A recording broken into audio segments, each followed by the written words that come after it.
Do you remember all of this crap? So you have seen direct evidence of collusion?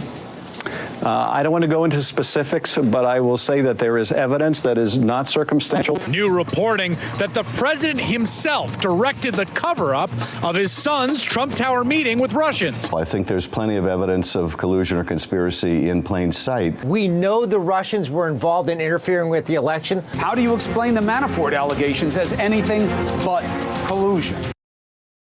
I can't take it anymore.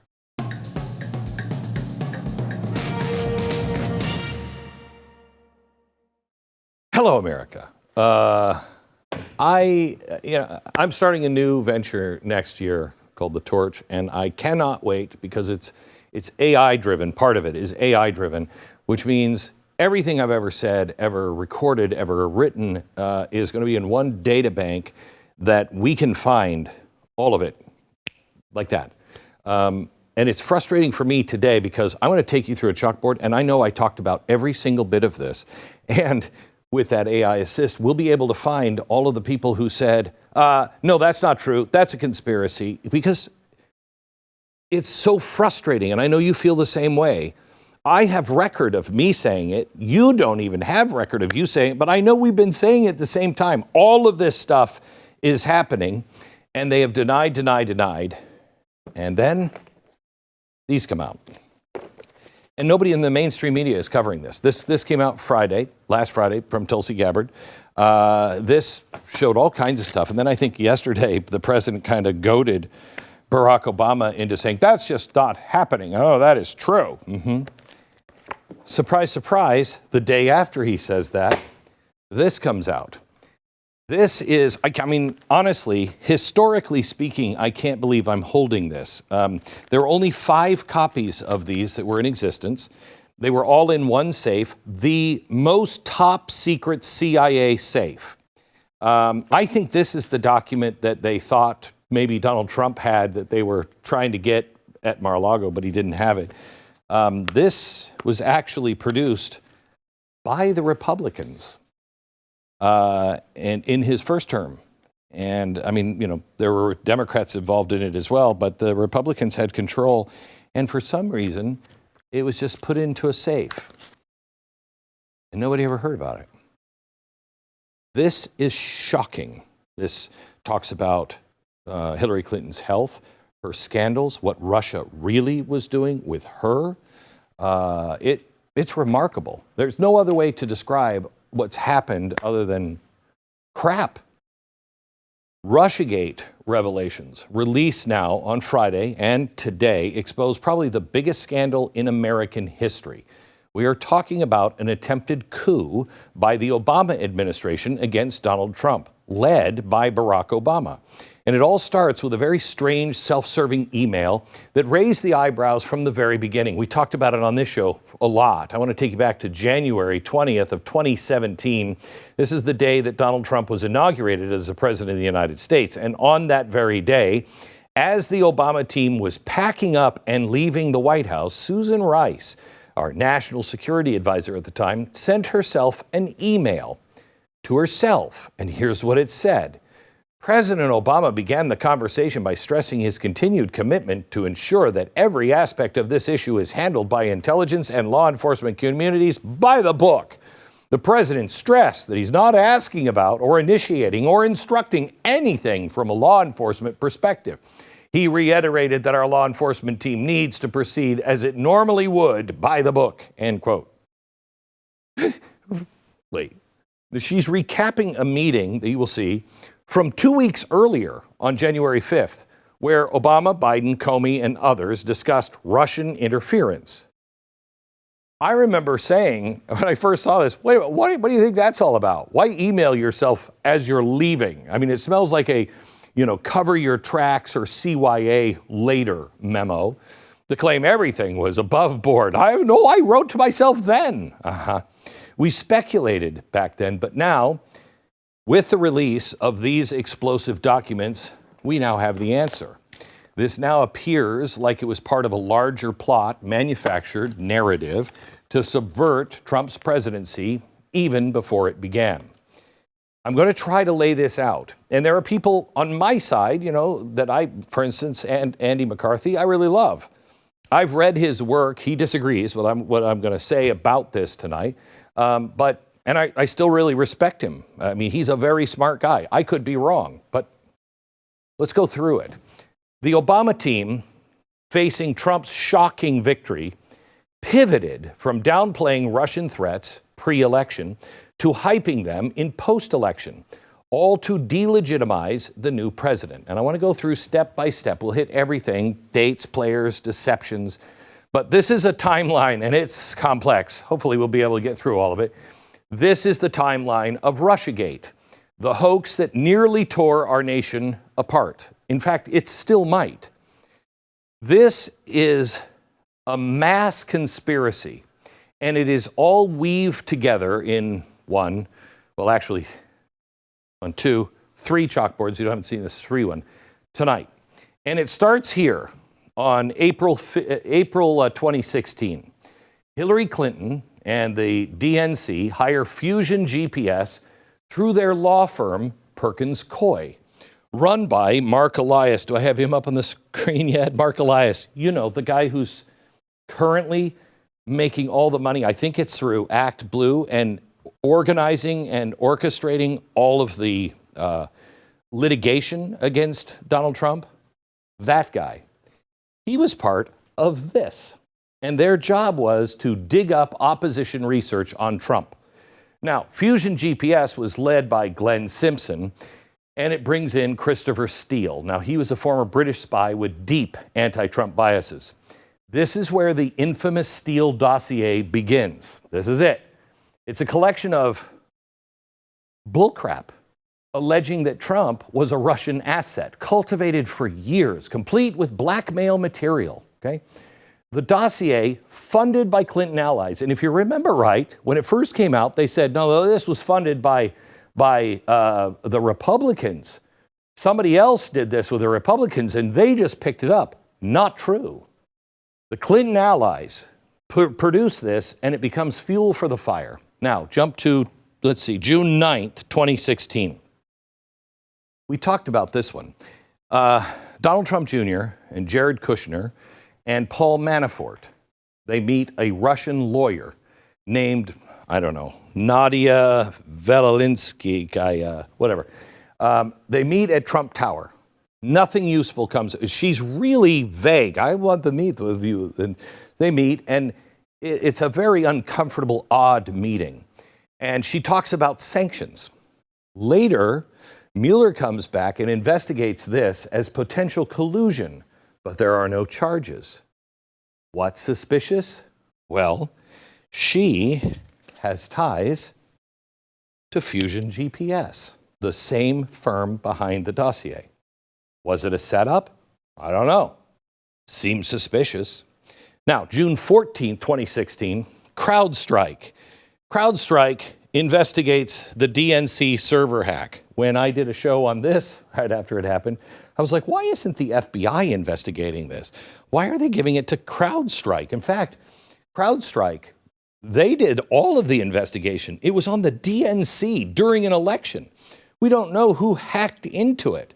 And the FBI didn't even examine the servers? How could that be? Well, CNN and others blasted out, setting the stage for interference claims. But remember, the FBI never examined the servers themselves. They relied on CrowdStrike. When's the last time you heard the Democrats say, no, private can do it better? Right? June 20th, 2016. Steele starts to compile his first dossier report, and he is alleging all kinds of lies. By July 5th, he's sharing it to the FBI through Bruce Orr at the DOJ, whose wife, Nellie, works for Fusion GPS. So he completes the dossier, and then he says to Nellie, hey, do you have a husband that maybe works at the FBI? Sure, I do, my husband. And they hook up. And so he starts taking it to the FBI, and the FBI takes it seriously despite all of the unverified bullcrap within it. Then we go to July 31st, 2016. The FBI opens Crossfire Hurricane. Now, this is a probe into the Trump-Russia links, and it's based on a tip about George Papadopoulos. The dossier quickly becomes central. General Flynn gets swept in under this umbrella. Now, these are all things we knew, but now let's begin weaving in what the recently declassified stories tell us about all of this. Okay. About this time, August 31st, 2016, a DHS email to DNI James Clapper says there is no evidence of Russia vote manipulation. Russia lacks the intent or the capability. Now, what were we talking about at that time? We were talking about they were going to hack into the systems, but also that Donald Trump might be a secret spy. And so they're working with Donald Trump. They're going to throw the election. They're going to gin up some bad stuff about Hillary Clinton. Pre-election, the intelligence community is now downplaying these threats. No, not happening. So what happens? September 1st and the 2nd of 2016, emails drafting the ICA, which is the Intelligence Community Assessment, show the FBI is now softening the language on Russia. This is so key. They soften the language. They're starting to ratchet things down. It also shows internal dissent.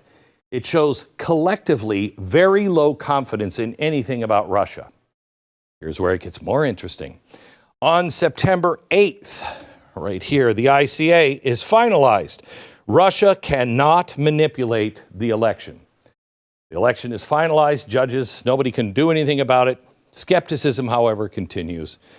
September 9th, 2016, President's daily brief, the input says they're not manipulating any votes whatsoever.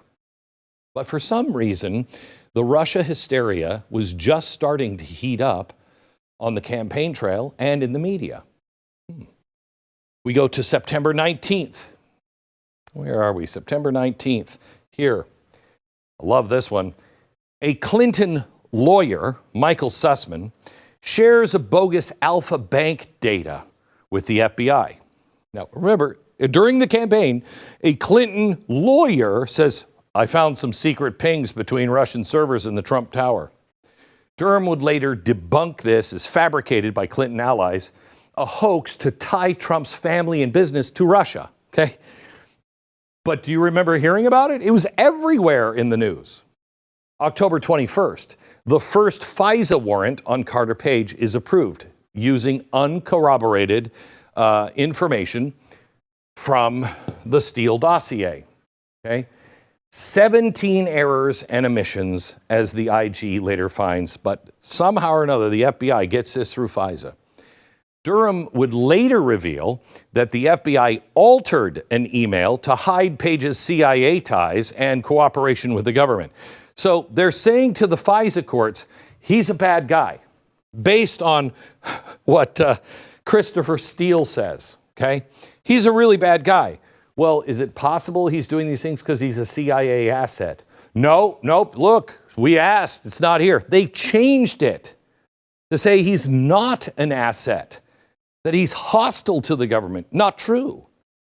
Then the media onslaught begins to shift into high gear. October 31st.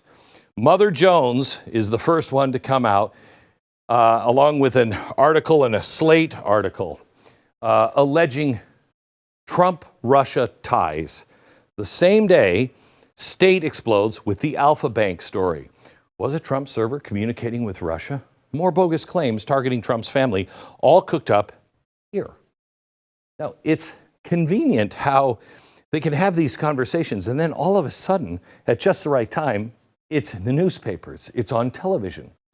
Now, for the moment, that was not supposed to happen.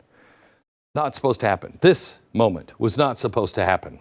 All of this was to make sure this moment didn't happen. November 8th, 2016, Trump wins the election. This is the pivot point. Team Obama, Hillary Clinton, everybody stunned. Stunned. They don't know what to do. So they have to shift gears. Now, back to the new and recently declassified data.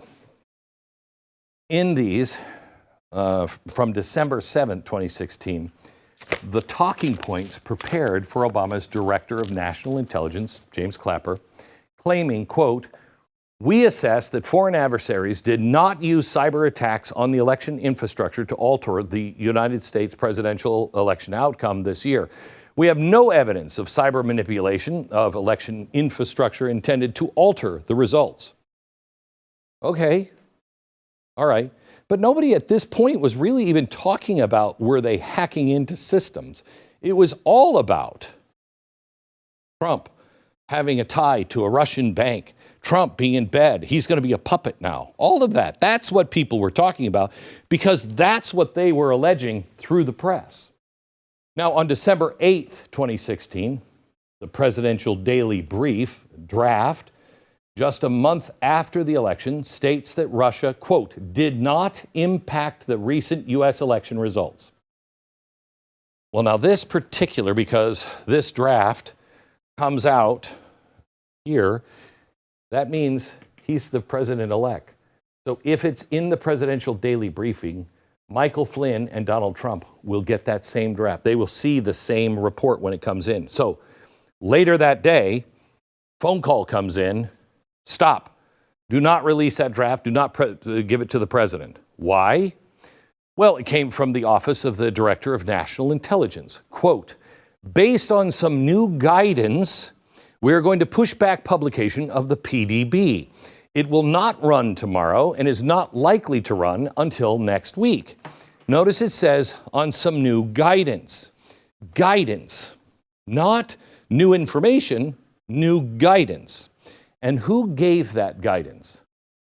Well, the answer comes the very next day. December 9th, 2016, Obama's national security team meet in the Situation Room for 2 hours, 11:30 to 1:30. Take a look at the names that attended. Barack Obama, Susan Rice, John Brennan, James Comey, Ben Rhodes, John Kerry, Loretta Lynch, Jay Johnson, Victoria Nuland, and Joe Biden. I mean, this is the deep state. It is the biggest deep state officials. The gathering, it was like a deep state picnic. How many other scandals are linked just to those names? All right, during the meeting, the shift occurred. It was a shift that defied every single intelligence community assessment up until this point. Because remember, Trump was not supposed to win. Now the president gives the National Security Council new marching orders. Quote, "The IC is prepared to produce an assessment per the president's request that pulls together the information we have on the tools and the actions it took to influence the 2016 election. An explanation of why Moscow directed these activities and how Moscow's approach has changed over time." Notice it doesn't say, based on new intelligence. It doesn't say, hey, by the way, there was nothing that changed the election, digitally, but as we've been talking about the whole time. No, we don't have a new whistleblower. We don't have any super secret intercepts that prove yada, yada, yada. Nothing. It's direction from this man. This is what I wanted to read per the president's request. Obama was unhappy, and the witch hunt commenced, or should I say the coup commenced. Oh, and guess what else happened that day? This is a wild coincidence. The Washington Post actually has a story that drops this day. Secret CIA assessment says Russia was trying to help Trump win. Wow! The same day President Obama came to that conclusion and said, this is what I want this to. The same day. Wow. What a coincidence. Now keep in mind, every assessment up until that day claimed all of this was bogus. But Obama made the request and told them all to go back to the drawing board and figure out something else. And suddenly, that same day, the Washington Post receives information from super secret but high authority that furthers the narrative. At this point in the timeline, we're not out of 2016. And it gets crazier once Donald Trump assumes office, which I believe was the entire point. The entire timeline now is about to snowball into investigation, threats of impeachment, questionable federal judges, media frenzy, and so much more. The entire mass conspiracy comes together by the end, and I will show you the end of this board when we come back.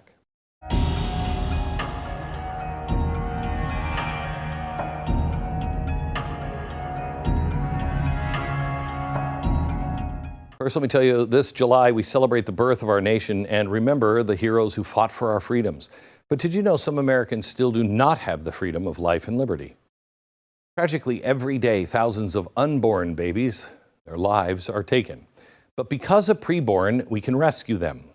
Preborn's network of clinics provides free ultrasounds with women of unplanned pregnancies. You know, the way to stop injustice is with justice. The way to stop is just to reveal the truth, and that's all they do. They do two things. They say, you want to see a picture of your baby? You want to hear the heartbeat? When women see it, they're twice as likely to choose life. What stops them after that is because they're believing another lie. I'm alone. There's nobody that will help me. And they change it by just telling the truth. You're not alone. We're here. We'll help you. If we uphold truths of the Constitution, and above all, the truth of God for all of us, you can save babies and moms. It is absolutely amazing how this works. Here's what I would like you to do. One ultrasound is $28. 5 ultrasounds, $140. To donate, just dial pound 250, say the keyword baby. That's pound 250. Keyword baby, or donate securely at preborn.com/Glenn. Just stand in the truth. Preborn.com/Glenn, sponsored by Preborn. All right, we're right in the middle of this timeline, which takes everything from almost a decade and wraps it up into one big mass conspiracy salad. Ultimately, it's the attempted coup against President Trump. Now, we left off in late 2016 with the Obama team all gathering together, ordering a new intelligence assessment to hype Russian interference after Trump's win. Let's pick it up there. It happened January 5th, 2017. The Oval Office, there's a meeting, and it focuses on General Flynn. Obama, Biden, Comey, Rice, Yates all discuss Flynn's calls with the Russian ambassador and decide to withhold information from incoming Trump team because we can't trust it. The collusion narrative furthers, and it's all connected to all of these people at the very top. That same day, the intelligence community assessment is finally released. This time, it shows high confidence, remember, no evidence, to high confidence that Russia ran a pro-Trump campaign, hacks, leaks, and propaganda. There is no additional new information. It's all coming from the Steele dossier. And it sneaks in as an annex despite low confidence in that. Well, then that's the cue for the media firestorm. January 10th through the 12th, BuzzFeed says, screw it. They publish the full dossier, okay? Unverified, just do it. CNN somehow gets word that the nation's most secretive people on the planet, the heads of the intelligence community, briefed Trump on the dossier. How that happened, we just don't know. While he's in being briefed on it, what happens? CNN runs the story. The strategy is very clear. It was now a full-on blitzkrieg from the press that Trump was a Russian asset via blackmail. And all of this was coming right from Obama's henchmen. The media, through their leaks from those people, the Washington Post leaks the Flynn calls implying the Logan Act, saying somehow or another he was violating the law from talking to him before he's actually in office. And they obtained information that was previously only known to the White House and the FBI. Amplification of Trump is compromised by Russia. That's the narrative. It just continues. By January 20th, this is the day Susan Rice sent that infamous email to herself on Inauguration Day. Everything was done by the book, she says. Everything. She's talking about all of this. Now, it's suspicious timing, but it now makes sense, doesn't it? January 24th, 2017, the FBI now interviews General Flynn at the White House. Guess who's there to help him? Peter Strzok. Peter Strzok questions him on the Russian ambassador calls without proper warnings. Durham and the Inspector General later criticized this as a setup. January, April, June of 2017. Carter Page, he comes back, and Carter is wanting to make sure that the FISA warrants are renewed. And they're riddled with errors. But don't worry, the FBI lawyer, Kevin Kleinsmith, just takes it on himself and alters to downplay Page's CIA ties. Now, this is a problem because that's illegal to do that. I think it's 5 to 20 years in prison for doing that. But just remember, we'll come back to him. He pleads guilty later. February 13th, 2017, Flynn officially resigns amid the media storm over his calls. The first big Russiagate casualty, crippling Trump's early administration, and all based on bullcrap and initiated from the former president. The coup was working. March 20th, 2017, Comey now comes before Congress and testifies before the House Intel Committee, confirming the FBI probe into the Trump-Russia ties. This authorized more hearings, allegations including Flynn's contacts. By May 17, 2017, Robert Mueller has appointed a special counsel by Rod Rosenstein. This probe absorbs the Flynn case, the dossier influence, leading to years of leaks and media attacks that all undermine Trump. Remember, it all started here with her. It worked until the election, and when that didn't work, it went to him and them. That's when all the impeachment talk began. June 12th, 2017, New York Times, impeachment anxiety amid Russiagate. But the New York Times is just getting started because then on June 11th, the New York Times, who somehow received confidential government records, dropped an explosive article revealing Don Jr.'s emails about that meeting oh so long ago with her. Remember the Russian lawyer? Now they're saying that's collusion attempt by the Trump family. Was it? The plan, orchestrated back in December 2016, then pushed further by the media, began to grow some teeth. By July 12, 2017, Brad Sherman introduced the first article of impeachment for obstruction of justice in the Russia probe, tied Comey's firing and General Flynn. By March 22nd, where are we on March 22nd? The Mueller report is released. No collusion is found, but obstruction questions linger, including General Flynn's cooperation. The narrative doesn't die. It just fuels more probes. July 24th, Mueller was called to testify, where he basically called Trump an all-out liar and refused to say that the president was not guilty. Remember, he says there's no collusion, but nobody believes that anymore because of all of this. It doesn't matter what the truth is as long as you can sell this soap to the American people. Now, congressmen began to throw the word impeachment around like candy. And by December 3rd, 2019, the House Intel Committee releases its impeachment inquiry report, citing overwhelming evidence of misconduct. Now, this one was about Ukraine. But none of this would have been possible without first having the Russiagate scandal, okay? This report about Ukraine, because these guys, especially her, these guys are all busy in Ukraine while this is happening, okay? This report doesn't shy away from any of that. It said, quote, the president was elected in 2016 with the benefit of unprecedented and sweeping campaign election interference undertaken by Russia in his favor, which the president welcomed and utilized. They all knew this was a lie. They all knew it was an operation beginning back here. But Ukraine gave them the added muscle now to push it forward. So December 18, 2019, Trump is impeached for the first time on abuse of power and obstruction. Russiagate sowed the distrust that made all of the charges stick. None of this happens without it. On August 19, 2020, Kevin Kleinsmith, who nobody really cares. I mean, all he did was alter official documents, lying about somebody so he could get a wiretap.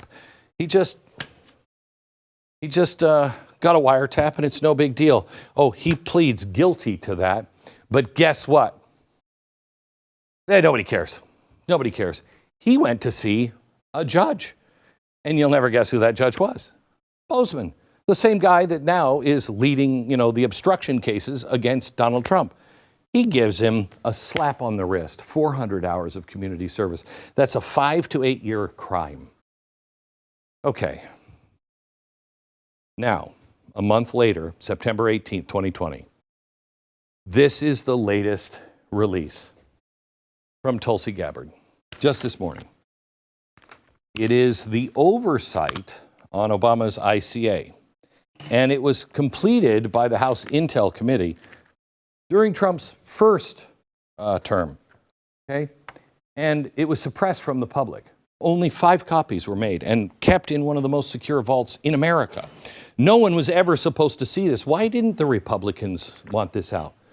It shows John Brennan how he overruled his staff, because they all came to him and they said, where's the new evidence? He said, I have new evidence you haven't seen. But they never showed the new evidence. He was never asked to talk about the new evidence. And his underlings all said, we can't do this. This is a problem. This violates everything we know about data collection and reports.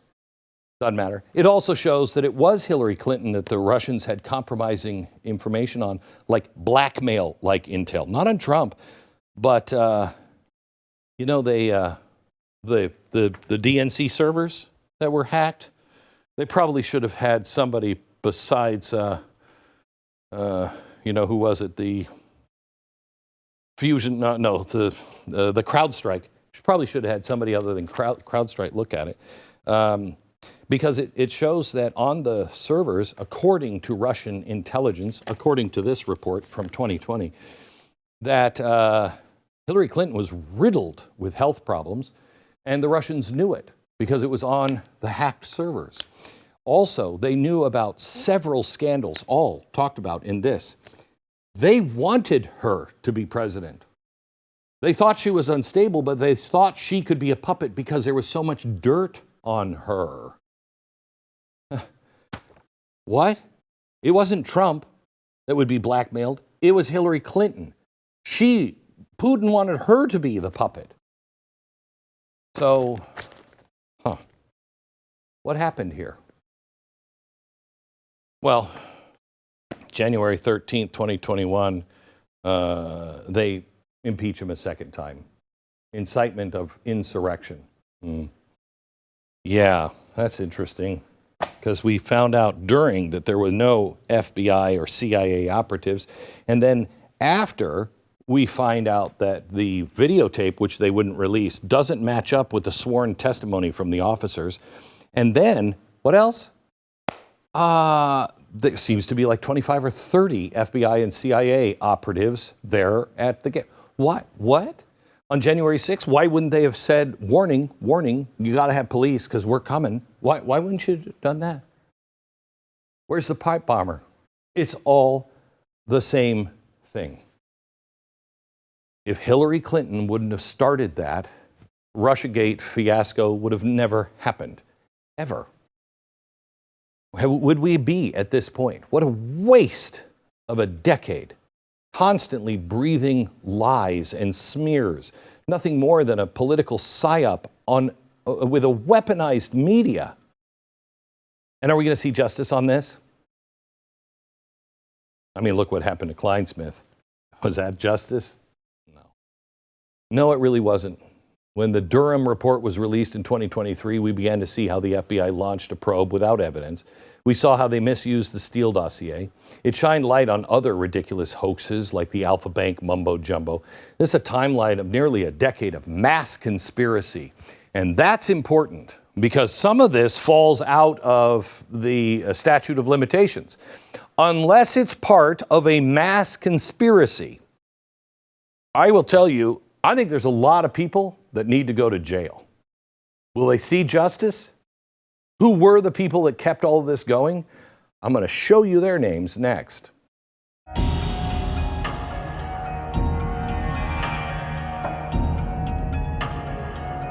If you are a homeowner, you need to listen to this. In today's AI cyber world, scammers are stealing home titles, and your equity is the target. And here's how it works. Criminals forge your signature in just one document. They use a fake notary stamp. How easy is that? Pay a small fee with your county, and just like that, your home's title has been transferred out of your name, and you're no longer the owner, and you're no wiser. Then they take out loans using your equity or even sell your property. You won't even know it happens until somebody's there to get a collection or a foreclosure notice and get you out of there. So when's the last time you checked your home title? If your answer is never, you need to do something about it right now. That's why I've partnered with Home Title Lock, so you can find out today if you're already a victim. Use the promo code Glenn at HometitleLock.com. You'll get a free title history and report and a free trial of their $1 million triple lock protection. Don't be a victim. Protect your equity today. Go to HometitleLock.com. Use the promo code Glenn. HometitleLock.com, promo code Glenn. So I'm sitting here and I'm looking at all the names. These are the names of the conspiracy. These are the names of the people that should be at least considered, some of them, for jail. I mean, there's no way to cut it. In fact, Tulsi Gabbard said this today. She says that he should be indicted and prosecuted. It's not going to happen. Just not going to happen. Joe Biden, it's not going to happen. Hillary Clinton, not going to happen. But really, these two are the ones that are the kingpins. She's the one starting it and pushing it forward. When it doesn't work, he steps in and he says, mutate, and now push it forward. And then what happens? I mean, if I was doing a chalkboard of power, these are your kingpins here. And they started everything. But then I think you have the ones who should actually go to jail, and we'd have a chance of putting in jail. I think definitely these two. I think this guy too, because this guy's been involved, and now he's doing all the fundraising, and then he's also doing all of the lawfare against Donald Trump. Now he is still going, so he's actually a designer. Okay. But these are the ones that you should start. I really think they're going to try to go after, but they're not going to put him in jail. They're not. He'll claim presidential privilege and everything else. But these guys, she was running Biden. He's been running things from behind the scenes. We now see with all of these documents, it's pretty easy to see or to make the case that this guy has been running everything from behind the scenes, using people like James Clapper, John Brennan, Susan Rice. All these guys. This guy's a joke. He's a big poopy pants joke. She's a joke. He probably maybe goes up here. Peter Strzok, Lisa Page, they are not jokes. They are serious. This guy probably goes up here. This guy, the federal bench, and these guys are all players. I don't know if they should go to jail, but they're all players. And then what do you have? You have the cover-up. You have the people that were pushing this the whole time. It's amazing to me. The people who have been lying to them over and over again, saying, oh, Russia, Russia, Russia, and then it's proven not to be right, those people are exposed in today's documents, and I mean, it's flaming clear in especially today's documents, exactly what happened. And these people are still listening to these people saying, it's a Trump hoax. That's what it is. It's ridiculous. All right. Back with more in just a minute. Stand by.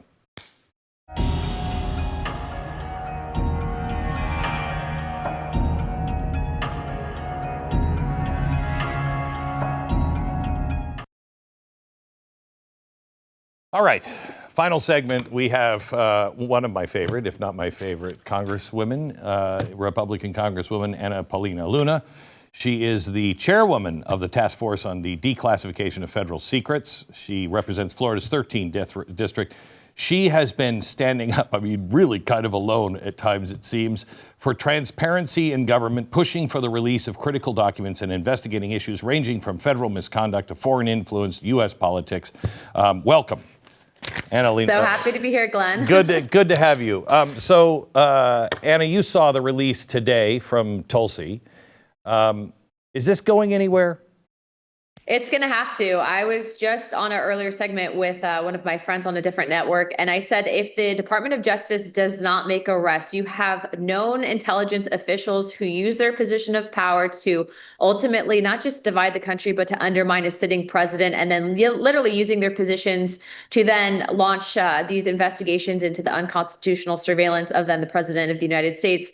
If they don't arrest people, this systemic corruption will just continue. And I always think, Glenn, it's serendipitous timing, because right now we're also seeing so much come out about Martin Luther King, JFK, and the connections to the intelligence agencies then.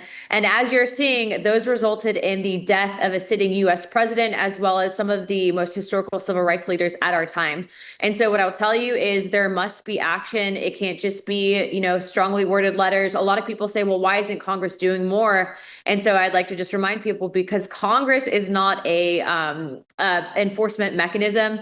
The only tool that we really have is inherent contempt. And that's something that even then, so a lot of Republicans are squeamish on using. So it's going to be the Department of Justice that will have to make arrests. And mind you, 18 U.S. Code 1001 says that if you are charged with lying to Congress or falsifying, for example, reports, that it comes with a 7-year sentence and up to $250,000 fine. So somebody told me, they said, Glenn, what are you going to charge him with? And I said, falsifying documents.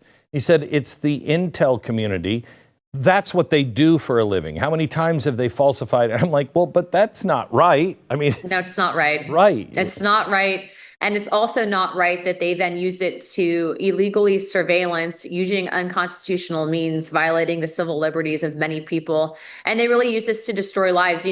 I've yet to really see many of the mainstream outlets dedicate the time that they dedicated to push the Russia hoax to really retracting and correcting this. And they haven't. But we just went through chalkboard, and it's really the same group of people in scandal after scandal.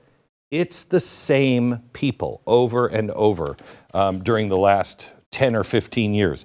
So are these the ones that were released today, were these the documents that they were looking for at Mar-a-Lago? Because I remember speculation that they were looking for a specific document that Donald Trump, they were afraid he had, that he said, once I release this, it'll expose everything.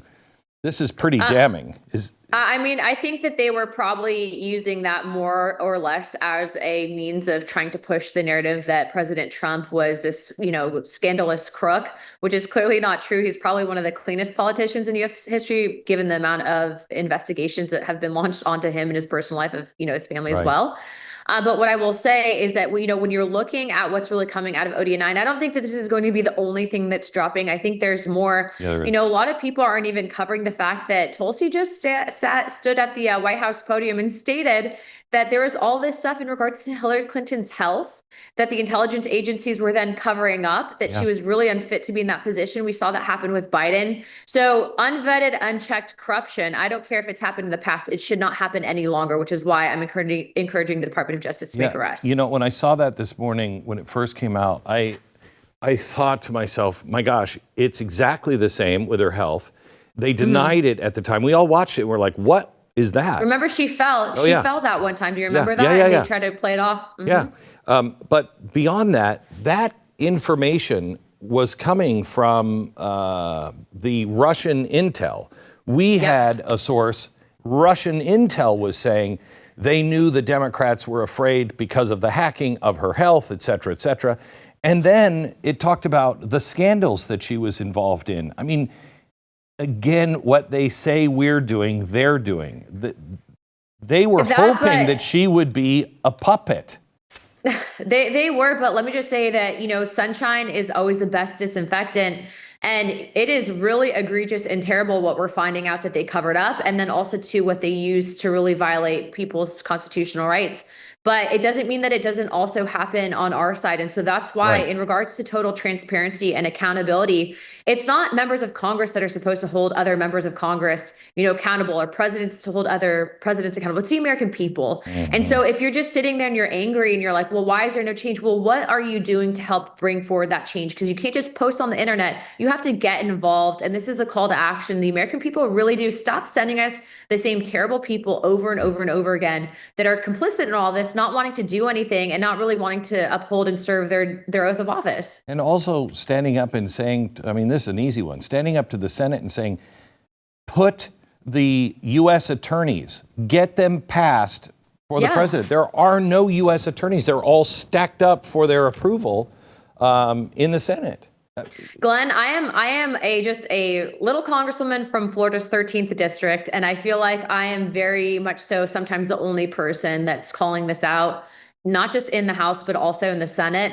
And so what I'll tell you is that we need fearless leaders. We need more people to really take a stand, because right now we're outnumbered. It doesn't mean we're not going to bring change, but there's no reason why this should be stalling the way that it is when we have the House, the Senate, and the White House. So the House intel review of the ICA, Russia's influence campaign targeting the 2016 election. What she released today, that was in a vault. There were 5 copies, but it was part of the intel review done by the House when Trump was in office. And they didn't release it. Why? I would say because former people that were head of the intelligence community. And remember, if you go back to I'll just use this as an example, the speaker's fight in January of 2 years ago.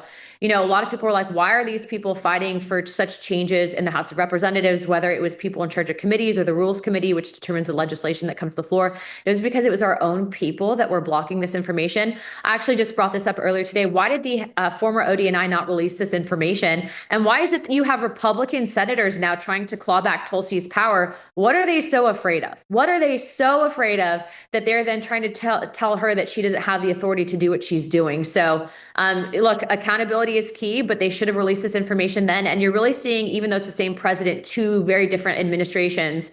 The administration in 2016 under President Trump was filled with a lot of swampy people and people that were trying to stonewall and block his agenda. It's totally different right now. All right. So now let me change subjects with you. Let's go to Jeffrey Epstein. I think that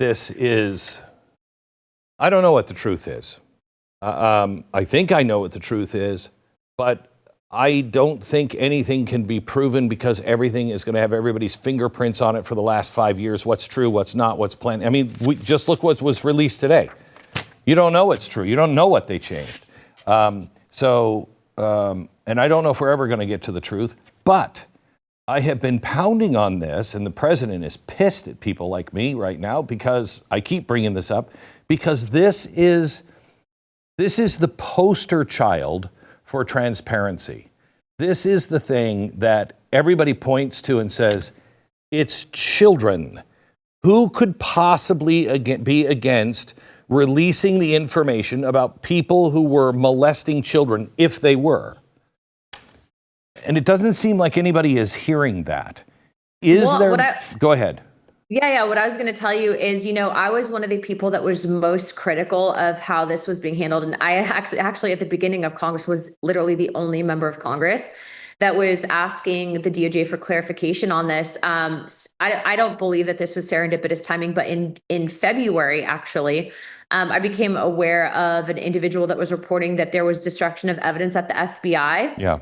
And I remember I was talking about this. I was like, look, this is a serious issue. About a week later, or a couple of days later, you had reports that were actually being reported on CNN saying that, the 7th floor of the CIA, which is where a lot of the decisions were made, were worried that former agents were going to be selling our information to foreign countries that don't like us, which is espionage and super illegal. And at this point in time, I actually had introduced a piece of legislation called the Shred Act that was actually going to increase the mandatory minimums for people that were basically a part of destroying evidence. I bring that up because when I talked to this individual, he said, according to what I'm hearing, the information that's being destroyed, or I'm thinking that the information is that's being destroyed is pertaining to Jeffrey Epstein, the Russia collusion hoax, all of this. And that destruction started taking place from what I was told after or towards the tail end of the Biden administration under the former deputy director of the FBI. So I think that that is a valid and legitimate thing. Now, that was being reported back in February and March. Right. And Fox News actually picked up on that. I actually have a documented paper trail of that. And so when President Trump said, look, this is something that basically has been cooked up by the Democrats, it's actually not far off from what we're being told if there was election tampering and evidence. Now, the president has ordered all legitimate, credible information to be released by the attorney general. And the attorney general is, I believe, going to do that. And so I will tell you that, I think his frustration stems from the Democrats who said nothing. If you look at all of their social media posts for the last 4 years, said nothing. You have a Democrat senator that actually blocked Marsha Blackburn's subpoena for the Epstein flight logs. So they're using this as a right now political tool and tactic, when in actuality, some of us genuinely care about, the fact that no one wants creepy pedophiles out there. But that's exactly why I think the push for transparency is there. So look, there's been a subpoena that has been brought forward in oversight. Ghislaine Maxwell will be coming to Congress to give a deposition. That's going to be all out there for the American people. Will that be, or will that be private? Closed door. Well, the deposition, for my knowledge, and I have to check with Comer, but that will all be something that the American people can look through. I just don't know if they're going to be filming it. And I'm not the chairman, so I don't know the context in which it's happening. I'm just speaking to historically how it's done. But just like you saw with the AutoPen scandal, when the depositions come in, that's all publicly available to the American people. Then I will follow up by saying this, that, you also have at the same time the DOJ saying, hey, Ghislaine, if you have information on a third party that we can bring charges on, come talk to us. And now Ghislaine's attorneys are saying, well, she's in fear of her life or safety. Well, what I will tell you is this. Clearly, you're not supposed to be interfering with someone who's supposed to testify to Congress or the DOJ. So there's a lot of focus on this right now. And obviously, the whole might of the federal government would come down on anyone that would try to intimidate someone from not speaking. But what I will also tell you, I think it should. I'm not at the DOJ, but it should. But what I will also say is I don't think that she deserves a pardon.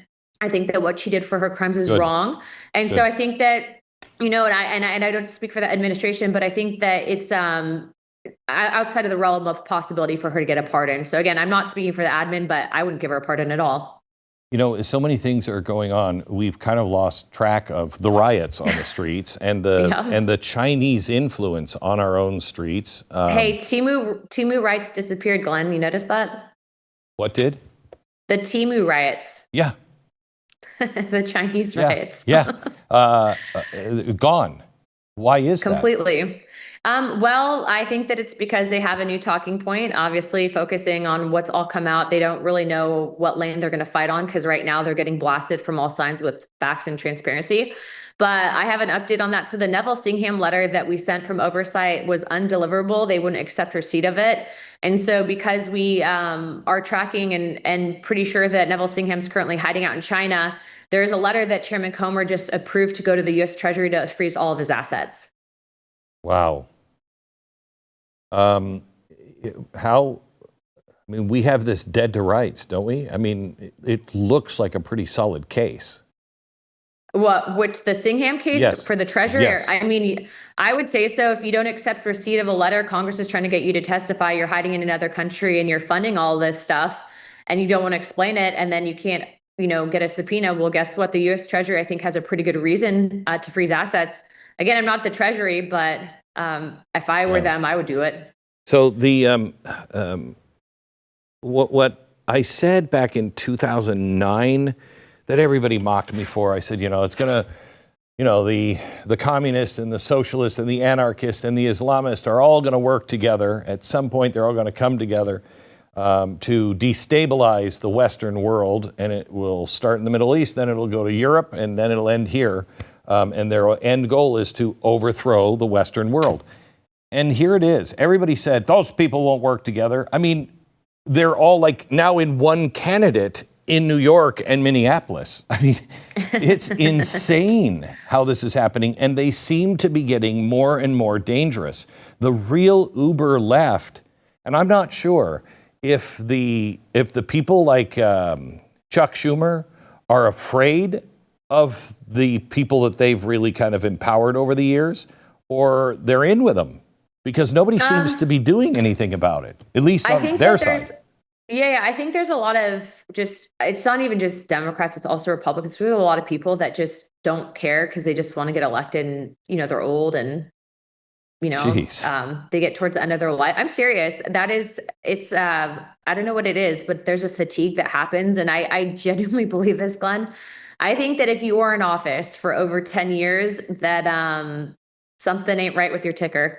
And I say that because this is such you're getting attacked. The campaign schedule is grueling. The travel schedule is grueling.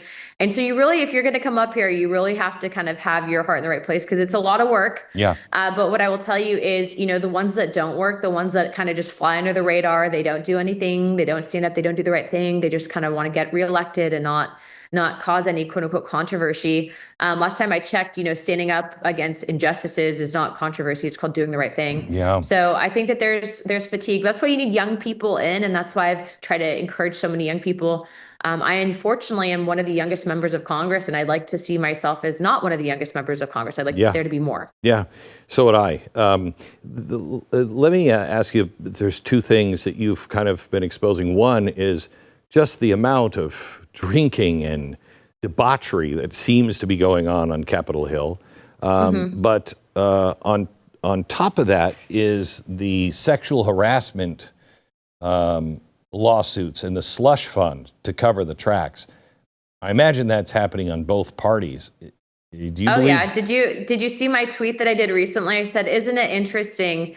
When I was out there fighting alone on this hill for transparency, not one person wanted to help out. Now you're seeing all these people, the same people that are, busy getting wasted, having affairs on their spouses, the ones that are having their offices quietly pay off the sexual harassment suits against them. They don't want to vote for that. They don't want to vote to ban insider trainings for members of Congress, but they'll sit there and they'll try to basically push a BS thing when in actuality, you look at their track record and they are literally the worst of the worst of the worst. And I look at that and I laugh because if the American people knew who some of these people were, they would never vote for them. And the fact is some of these people also to pay off reporters to not write about them, or the same reporters that are writing fluff stories about them or getting drinks with them after work. So yeah, it is literally, I've met some of the best people, but I have also met some of the worst people I've ever met in my life in Washington, D.C. Oh, yeah, I believe that. Well, you're doing a great job, and I thank you so much for everything you're doing. Every time I see you, Glenn. you are out front like a bulldog, and I'm rooting for you every step of the way. Thank you so much. Thank you. God bless. All right, that's it. We'll see you tomorrow. We'll have more on radio on all of this on tomorrow. Thanks for watching.